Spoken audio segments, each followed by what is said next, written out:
My name is the World and Laughter Master, Balacho Girma. magacaygu waa mudanaha qosolka ee Balacho Girma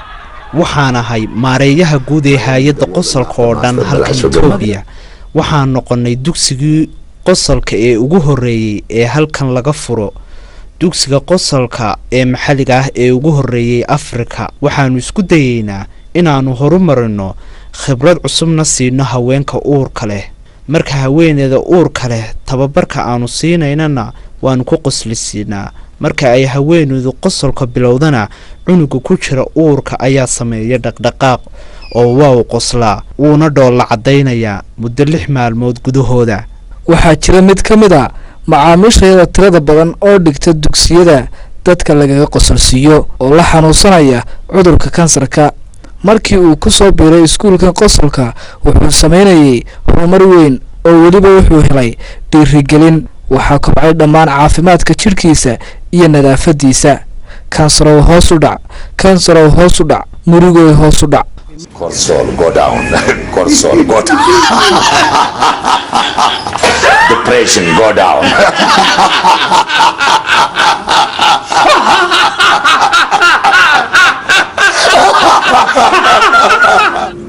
10 years back.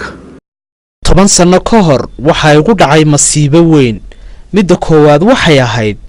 dab iqabsaday oo sababay inaan qosli waayo oo dadka aan la hadli waayo talabaad waxay ahayd daadna qaaday ta saddexaadna waxay ahayd xaaskaygii oo AIDS u dhimatay anigana waa layga helay waxaana noqday rajalaawe la takooray markii dambe waxaan akhriyay 2 buug oo ka kala hadlayay farxadda qofka iyo cilmu nafsiga markaa waxaan bilaabay inaan kaliya isla qoslo dadkiina waxay oranayeen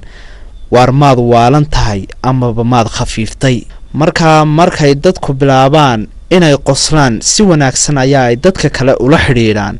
waxay helaan farxad kadibna waxay helaan awood markay awood helaanna waxa ay helaan hal abuur caafimaad fahmad fiican iyo cimri dhereg We'll become creative, inventive, healthy,